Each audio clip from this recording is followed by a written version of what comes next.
Hello everyone, welcome to Barca News. It is May 27th, 2024, and the Super League has received another favorable judicial decision. Also, the club are set to miss out on the signing of Aleix Garcia, and finally, Jordi Cruyff has announced that he's now ready to manage a team. We have a lot to discuss, so let's begin.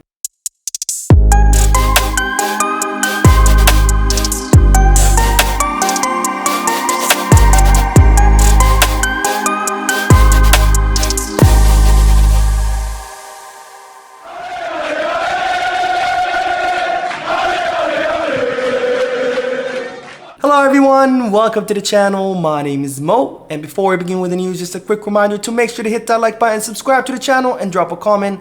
All of this helps the channel continue to grow. Also, if you are looking for any Barcelona jerseys or merchandise, make sure you head to Kitbag, and if you are looking to place any sports bets, make sure you head to Bet Us. Both links for Kitbag and Bet Us are down below in the description. Now, begin with the news that another judicial court has issued a favorable decision for the Super League.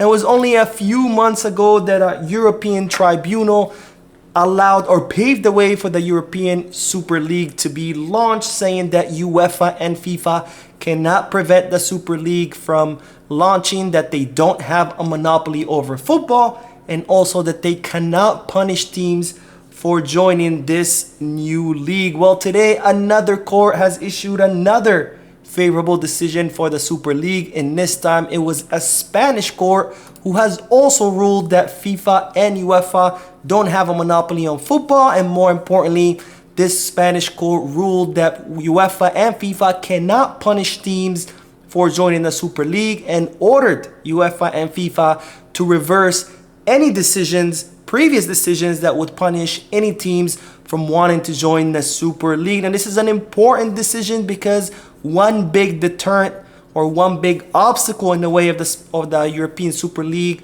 was a punishment. As you might recall, when the Super League was first announced, it had 12 founding members, but UEFA immediately announced that teams could face repercussions and could be kicked out of the Champions League, and that's when 9 out of those 12 teams dropped out, only leaving Madrid, Barcelona, and Juventus. Juventus eventually dropped out, so now only Real Madrid and Barcelona are left as founding clubs.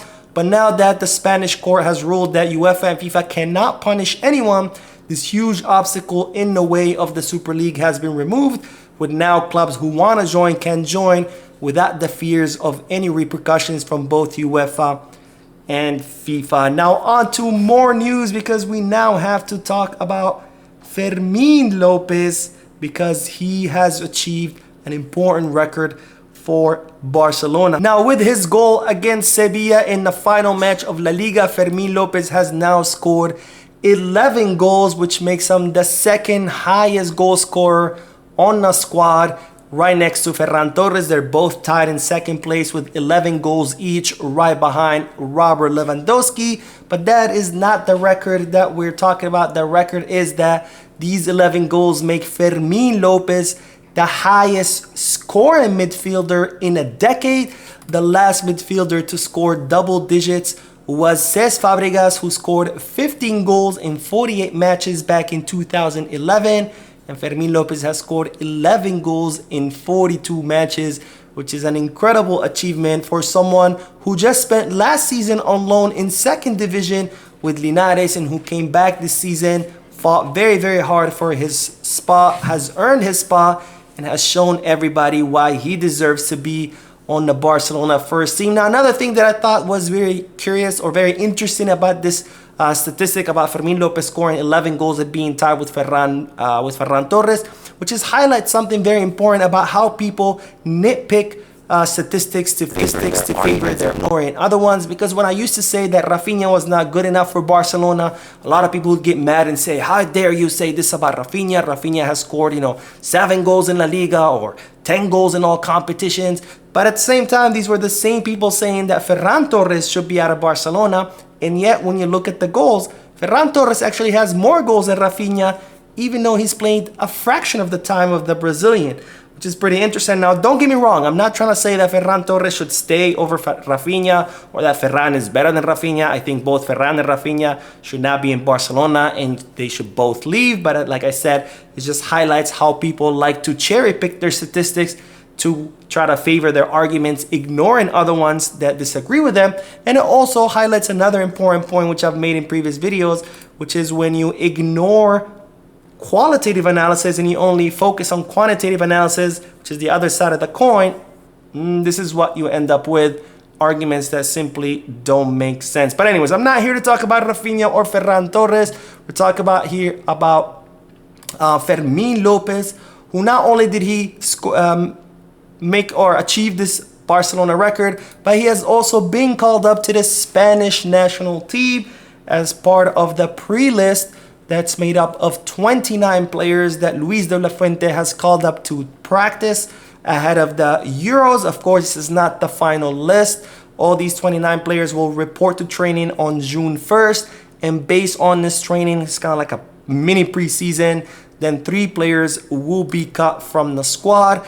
But Fermín López has made that initial 29. We'll see whether he'll make the final cut for the Euros, which will be his first call up to the Spanish national team, which is a big reward for the amazing season that Fermín López has had. Now, Fermín is not the only player from Barcelona that has been called up to the Spanish national team.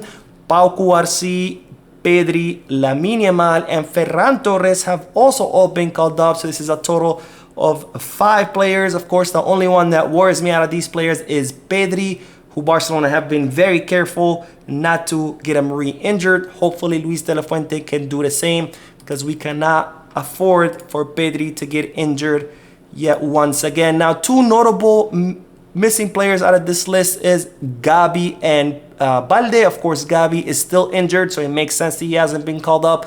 But the one that surprised me a little bit is Alejandro Balde, who reports were saying he was going to be healthy by the Euros. So it's a little bit surprising that he was not called up, but at the same time, I do understand, because after all, Alejandro Balde hasn't played in several months, so it makes sense that Luis de la Fuente is not going to call him up, because he is definitely out of form and out of shape. So that makes sense. And even though it sucks for the player, it will be good for us, because at least it's one less player that we have to worry about getting injured during the summer. Now, I have to say, it's pretty funny when this pre-list was announced, a lot of Madrid fans started to complain on social media about why is it that more Barcelona players get called up to the Spanish national team, which of course it's a very silly question to ask, because who is Luis de la Fuente going to call up from Madrid? Vinicius, Rodrigo, Militao, who are Brazilian, Bellingham, who's English, I don't know, Courtois, who's from Belgium, Camavinga, Tchouaméni, who are all French. Like, who's exactly is Luis de la Fuente supposed to call up when most of Madrid are foreigners? I don't know, but I guess Madridistas are not the brightest fan base out there. But anyways, let's talk about players who have been called up to the Spanish national team, because it's now the time to talk about Aleix Garcia, who it looks like Barcelona are set to miss out on his signing. Now, Aleix Garcia, per Xavi's request, looked like he was going to be Barcelona's first official signing of the summer.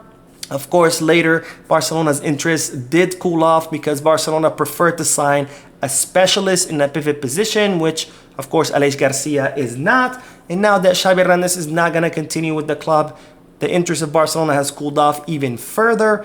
And now it seems like this signing is not going to happen either way, because Aleix Garcia looks to be headed to Bayer Leverkusen. Now, it seems that Xabi Alonso has requested the signing of Aleix Garcia.